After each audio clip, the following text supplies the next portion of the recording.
What if a small desert nation the size of a few American counties suddenly became the trigger point for the next Middle East war? What if the answer to that question was already unfolding right now, while most people weren't even watching? Before we go any further, if you want to actually understand what's happening in the Gulf instead of just scrolling past scary headlines, hit that subscribe button right now, not later. Right now, because this story is moving fast, and you don't want to be the last one to know what's really going on. So let's set the scene. Kuwait is a tiny country. You could drive across it in a few hours. It sits at the very top of the Persian Gulf, squeezed between Iraq to the north and Saudi Arabia to the south. For most of its modern history, Kuwait tried to stay out of other people's fights. It sells oil, it keeps a low profile, and it lets bigger countries handle the messy business of war. But geography doesn't care what a country wants. And right now, Kuwait's geography has put it directly in the crossfire of one of the most dangerous conflicts on Earth. This all traces back to a war that most people are calling the 2026 Iran War. It began in late February, when the United States and Israel carried out coordinated strikes against Iran's nuclear facilities, its military command structure, and its air defenses. The goal was to cripple Iran's ability to build a nuclear weapon and to weaken the regime's grip on power. For a while, there was a fragile ceasefire. It didn't last. Within weeks, the fighting reignited, and this time it spread far beyond Iran's borders. Here's the part that changed everything for Kuwait. Iran couldn't hit the United States mainland. It couldn't easily strike Israel without massive retaliation, but it could hit the smaller countries hosting American troops. And Kuwait hosts a lot of them. Camp Arifjan, Camp Waring, Ali al-Salam Air Base. These aren't small outposts. They are major logistics and staging hubs that the United States has relied on for decades to project power across the entire region. Military analysts have a nickname for Kuwait because of this. They call it an unsinkable aircraft carrier. It lets America operate deep into the Middle East without ever setting foot on Iranian soil. That nickname used to sound clever. Now it sounds like a target painted on a map. Starting into late February, Iran began launching missiles and drones at American and Kuwaiti positions inside Kuwait. One of the earliest and deadliest strikes hit a tactical operations center near Port Shuaiba, a busy industrial port close to Camp Arifjan. A single drone slipped past air defenses and slammed directly into the building. 6 American soldiers were killed. More than 30 others were injured, with dozens needing hospital treatment. This wasn't a symbolic gesture. This was a direct, lethal strike on American forces, and it set the tone for everything that followed. The attacks didn't stop there. Over the following weeks and months, Kuwait faced wave after wave of missile and drone assaults. Sirens became a regular part of daily life. One barrage hit near Kuwait's international airport and an oil facility. This sent residents scrambling for shelter in the middle of the night. Kuwaiti air defense crews found themselves intercepting dozens of drones in a single evening, sometimes more than once a week. According to Kuwaiti officials, air defenses have shot down close to 100 ballistic missiles and nearly 300 drones since the fighting began.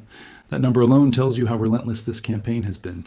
And the human cost has been real on both sides. Kuwait has lost service members defending its own soil. American troops have died on bases they were stationed at to help protect the region. This isn't an abstract geopolitical chess match happening far away from ordinary people. It is happening to real families who now wait anxiously for news every single day. Then, in a moment that shocked even seasoned military observers, something happened that had nothing to do with Iran directly attacking anyone. In the chaos of overlapping air patrols, jumpy air defense systems, and a sky crowded with Allied aircraft trying to intercept incoming threats, a disaster unfolded. A Kuwaiti Air Force fighter jet mistakenly shot down 3 American F-15E fighter jets. This was friendly fire, a tragic accident born out of an incredibly tense and confusing battle space. Thankfully, the American air crews survived. But think about what that single event reveals. When the airspace over a small country becomes this crowded, this dangerous, and this unpredictable, even the people on the same side can shoot at each other. That is how close to the edge this entire region is operating. On top of the missile strikes and the friendly fire tragedy, there was another incident that raised alarms across the region. Kuwaiti security forces intercepted what they described as an infiltration team linked to Iran's Revolutionary Guard Corps. The team was allegedly trying to breach Bubiyan Island, a sensitive area near the Iraqi border that sits close to important port infrastructure. A firefight broke out. A Kuwaiti soldier was wounded. Several operatives were captured. Iran denied any hostile intent, but as far as anyone can confirm, this remains the only documented case of Iranian-linked personnel physically crossing into Kuwait. Now here's where the story shifts from strikes and infiltration to something much bigger and much scarier: threats of a full ground invasion. Iranian officials and figures closely tied to the regime have begun openly discussing sending ground forces into Kuwait. Not just missiles, not just drones. Actual troops moving to seize American bases like Camp Waring, Camp Arifjan, and Ali al-Salam. This is with the explicit goal of capturing American personnel and holding them hostage. A member of Iran's Parliamentary National Security Committee publicly stated that if the United States puts boots on Iranian soil, Iran could respond by attacking Kuwait. Iran's foreign minister has talked about a doctrine of retaliation, where any nation assisting military action against Iran becomes a legitimate target. There have even been reports suggesting Tehran is seriously weighing this kind of incursion as a real strategic option, not just a rhetorical threat. This is the moment the headlines exploded. Suddenly, people everywhere were asking the same question. Could Iran actually invade Kuwait?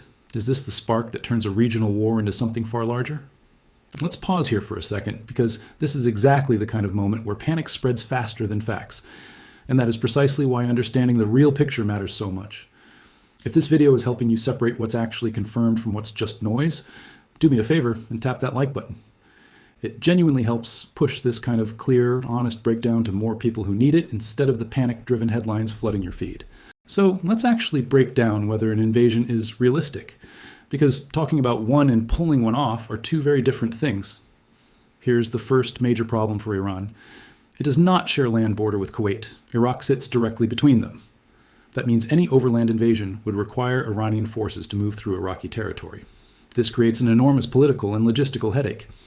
Iraq has spent years trying to avoid being pulled directly into a war between its neighbors. Iraqi leaders are not eager to hand Iran a highway straight to Kuwait's border, because doing so would instantly make Iraq a target too.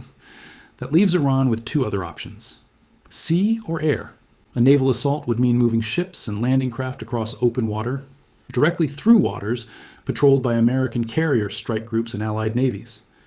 An airborne or helicopter assault would mean flying troops directly into one of the most heavily defended airspaces on the planet. Neither option is subtle, neither option would go unnoticed. And neither option gives Iran a realistic path to actually holding territory once they land. This is actually consistent with a pattern we've seen from Iran throughout this entire war. Their rhetoric keeps circling back to hostage-taking and personnel capture rather than territorial conquest. Earlier in the conflict, Iran floated the idea of using helicopter-borne raids to capture American personnel if the U.S. ever seized a strategic island. That tells you something important about how Iran's military planners think. They know they cannot hold ground against American air power. What they can do is stage fast, high-risk raids designed to grab hostages, create leverage, and generate massive psychological impact. Even if the operation only lasts a few chaotic minutes, it achieves their specific objective.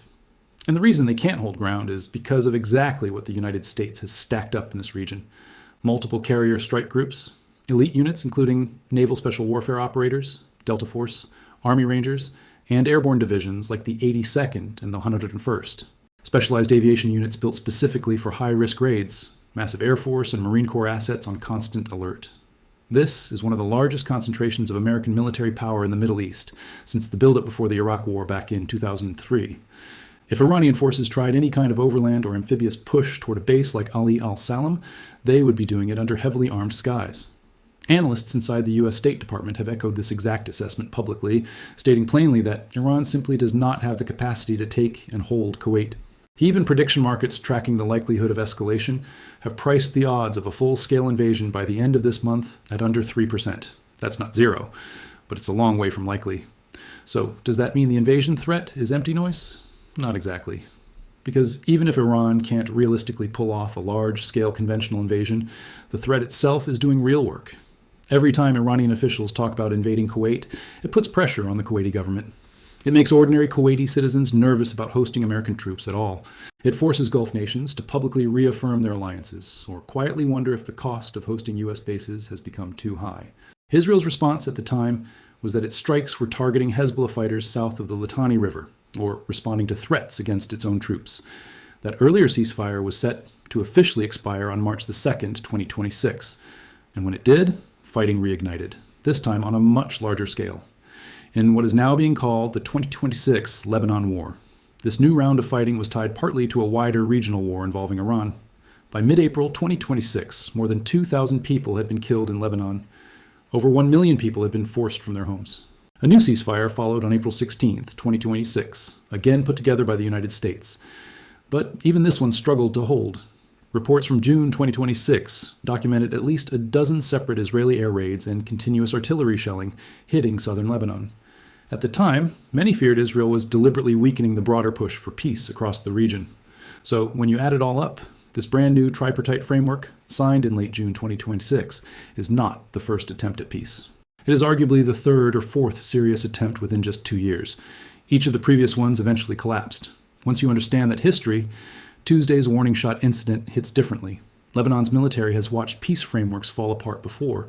They have seen promises broken before.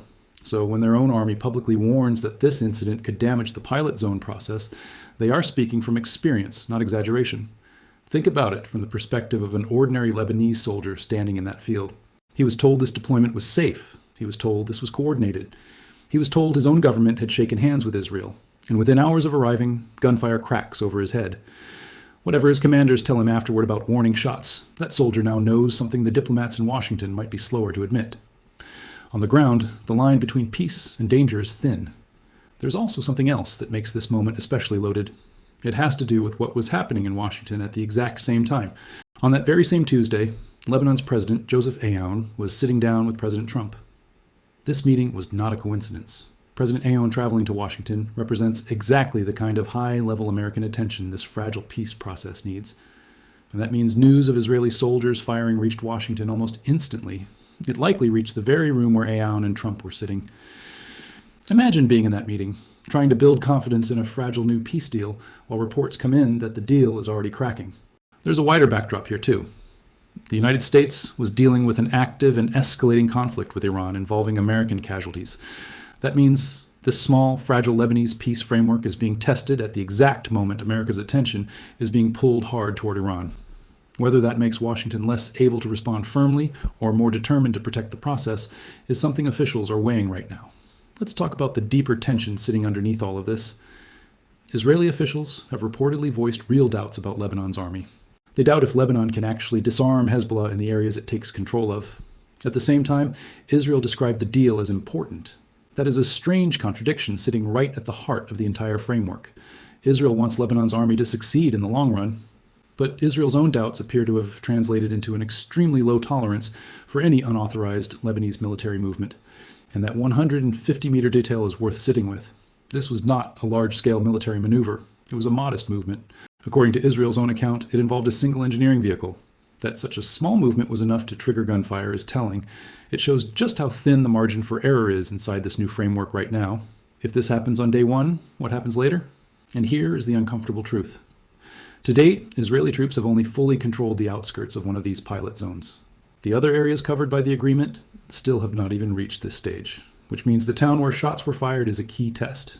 If trust breaks down here, it becomes much harder to imagine the far more contested areas going any smoother down the line. Now let's bring in Hezbollah.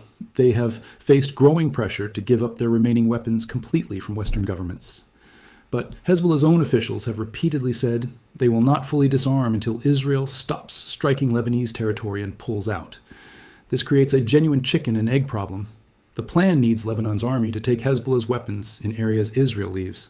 But Hezbollah says it will not cooperate until Israeli strikes stop and forces fully withdraw, which the program is supposed to deliver gradually. So every time something like Tuesday's incident happens, it risks reinforcing Hezbollah's argument that Israel is not committed to withdrawal. And that risks hardening Hezbollah's resistance rather than softening it. It also helps to understand the brutal fighting that occurred previously. On April 8, 2026, Israel launched what it called its most powerful attacks yet on Lebanon. Reports say hundreds were killed. That wave of strikes hit at the exact moment Hezbollah appeared to be standing down as part of a broader regional ceasefire. That kind of timing is exactly the sort of trust-destroying escalation that has defined this relationship for the past 2 years. Knowing this history makes it easier to understand why Lebanese officials react so fast and seriously to any new incident involving gunfire. There is also a battle happening over the story itself. Notice how carefully both sides chose their words in the official press releases. Neither side used the most extreme language available to them. That restraint might actually be one of the more hopeful signs. If either government wanted an excuse to blow this up into something bigger, the words were right there waiting. Nobody reached for them. But restraint in official statements does not mean the problem is solved. It means they understand how much damage a single sentence could cause. If this breakdown is helping you, drop a comment right now and tell me which part surprised you the most about the situation. Let's talk about what happens procedurally from here. The military coordination group was formally informed of the incident on the border. It suggests the dispute resolution part of this framework is at least functioning the way it was designed to for the 3 nations involved. Whether that formal reporting actually leads anywhere meaningful in terms of accountability is exactly what is worth watching closely ahead. It is also worth thinking about what success would actually look like. Peace processes like this usually erode slowly, one incident at a time. For this program to work, both sides need patience. Israel needs to accept that a rebuilding Lebanese army might misjudge a boundary line, and Lebanon needs to accept that Israel pulling back is happening in stages, not all at once. Impatience could easily unravel it. We also have to be honest about what we still do not know. We do not know if both governments will treat this as a resolved mistake. We do not know if deployments will continue on schedule or if this incident causes both sides to slow down and renegotiate lines. There is one more layer. The United Nations interim force in Lebanon has kept a peacekeeping presence along the border for decades. Its entire job is to monitor exactly this kind of boundary and report violations from both sides to the international community. Tuesday's incident is being watched through that older system as well. How these two systems work together will be very important. It is a strange kind of safety net because nobody has ever fully trusted a single handshake in this region to hold on its own. It is simply the reality of a conflict that has broken and been rebuilt so many times that everyone expects the absolute worst. So let's bring this back. On the very first day, Lebanon's army tried to put a peace plan into practice. Israeli soldiers opened fire, warning shots according to Israel, an incident that could damage the process according to Lebanon. But nobody was physically hurt.